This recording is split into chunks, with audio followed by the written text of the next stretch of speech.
تو حضور کے بالفعل جو آپ کا مشن ہے اس میں شروع میں انذار غالب ہے.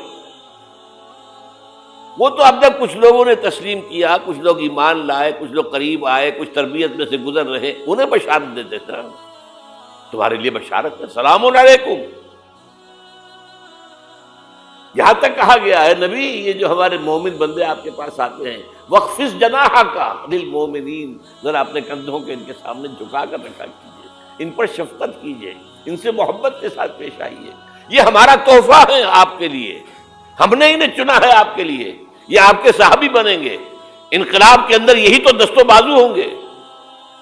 ٹھیک ہے ان میں غلام بھی ہیں، ان میں غریب بھی ہیں، ان میں مزدور بھی ہیں، لیکن یہی ہیں جو تاریخ کے دھارے کا رخ موڑیں گے. پھر بشارت کا دور آیا ہے بعد میں، شروع میں تو انذار ہے.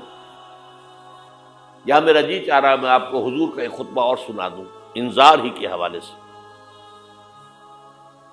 جب آیت آئی کہ اب انذر عشیرتک الاقربین، اے نبی اب اپنے قریب کے رشتہ داروں کو خبردار کیجیے. یہ جو مشن شروع ہوا حضور کا، یہ ہمارے آج کے واعظوں کے مانند نہیں ہے کہ دنیا بھر میں واعظ کہتے پھرتے گھر والوں کی خبر ہی نہیں، اولاد کدھر جا رہی ہے اس کے بارے میں فکر ہی نہیں. واعظ بہت بڑے ہیں. Charity begins at home. سب سے پہلے دعوت دیجیے اپنے گھر والوں کو اور اپنے رشتہ داروں کو. وانذر عشیرتک الاقربین. تو حضور نے حکم دیا حضرت علی کو رضی اللہ تعالی عنہ، علی ایک دعوت طعام کا بندوبست کرو اور سب بنی ہاشم کو بلا دو. بنو ہاشم میں زیادہ قریبی رشتہ دار. یہ آپ کو معلوم ہونا چاہیے کہ جیسے ہمارے ہاں ایک قبیلہ ہوتا ہے وٹو قبیلہ. اب وٹو میں مانے کے، لالے کے، شامد کے یہ ہوتے ہیں نا. پھر ان میں خاندان ہوتے ہیں. وہ شاہ محمد تھا، اس کی اولاد جو ہے وہ شامد کے ہو گئی.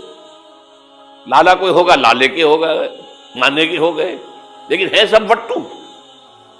اسی طرح مکے میں بسنے والے تھے سب قریش. کوئی جو ہے بنو ہاشم، کوئی بنو امیہ، کوئی بنو عدی، کوئی بنو تیم، لیکن سب کے سب کون تھے؟ قریش. اس میں جو گھرانہ تھا جس سے حضور سے وہ بنو ہاشم تھے. تو اقربین کہا نا اپنے قریبی رشتہ داروں کو. کھانا کھلایا، اس کے بعد آپ کھڑے ہوئے. ابو لہب نے تاڑ لیا کہ ابھی ہمارے سامنے اپنی دعوت رکھیں گے. وہ تو چونکہ ایک دیوار بیچ کا پڑوسی تھا اور دشمن تھا، سگا چچا ہونے کے باوجود بدترین دشمن. اس نے شور مچایا، ہوٹنگ کی، اور کسی نے بات نہیں سنی اور یہ کوشش ناکام ہو. چند دن کا بیچا دے کر آپ نے صلی اللہ علیہ وسلم پھر کہا علی دوبارہ ذرا کھانے کا اہتمام کرو. پھر بلایا، پھر کھانا کھلایا. میں کہا کرتا ہوں کہ اب کچھ شرم آ گئی ہوگی کہ 2 دفعہ روٹی کھا لی ہے تو کم سے کم ان کی بات تو سن لو. یہ خطبہ جو دیا ہے حضور نے صلی اللہ علیہ وسلم، عظیم ترین خطبہ، جامع ترین خطبہ. لیکن مجھے عجیب ہے، یہ محسوس ہوتا ہے کہ ہمارے ہاں احادیث کی کتب میں میرے علم کی حد تک یہ موجود نہیں ہے. مجھے یہ خطبہ ملا ہے نہج البلاغہ سے، اہل تشیع کی جو اہم ترین کتاب سمجھ لیجیے. حضرت علی کے خطوط، خطبات، حضور کی حضرت علی کے اشعار، بحیثیت خلیفہ جو آپ کے فرامین، یہ سب جمع کیے گئے ہیں نہج البلاغہ. اس میں یہ خطبہ، اس میں ایک چیپٹر ہے خطبات نبوی، اس میں یہ پہلا خطبہ.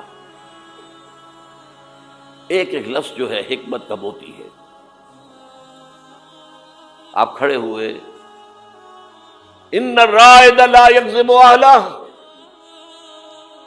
دیکھو لوگوں، کسی قافلے کا رہنما کبھی اپنے قافلے والوں کو دھوکہ نہیں دیا کرتا. کیا بتایا کہ میں اس قافلہ انسانیت کا رہنما بنا کر بھیجا گیا. واللہ لو کذبت الناس جميعا ما کذبتکم ولو غررت الناس جميعا ما غررتکم. خدا کی قسم میں پوری دنیا سے جھوٹ بول سکتا بالفرض تو تم سے تو کبھی نہ بولتا. You are my kith and kin. اور اگر میں پوری دنیا کو دھوکہ دے سکتا بالفرض تو تمہیں تو کبھی نہ دیتا. یہ تمہید ہو گئی. 3 جملے. چوتھے جملے میں ایمان باللہ ایمان بالرسول دونوں آ گئے. واللہ الذی لا الہ الا ہو انی لرسول اللہ الیکم خاصۃ والی الناس کافۃ. قسم ہے اس اللہ کی جس کے سوا کوئی الہ نہیں. توحید آ گئی. میں اللہ کا رسول ہوں تمہاری طرف خاص طور پر اور پوری دنیا کی طرف عام طور پر. اب جو جملے آ رہے ہیں وہ سارے انذار آخرت پر ہیں. واللہ لتموتن کما تنامون. خدا کی قسم تم سب پر موت آئے گی جیسے کہ روزانہ رات کو سو جاتے ہو. ثم لتبعثن کما تستيقظون. پھر ایک صبح ہوگی جب اٹھا لیے جاؤ گے جیسے کہ روزانہ صبح بیدار ہو جاتے ہو. وہ صبح قیامت بھی آئے گی. اور کبھی آپ نے نوٹ کیا بیداری کے وقت کی دعا مسنون کون سی ہے؟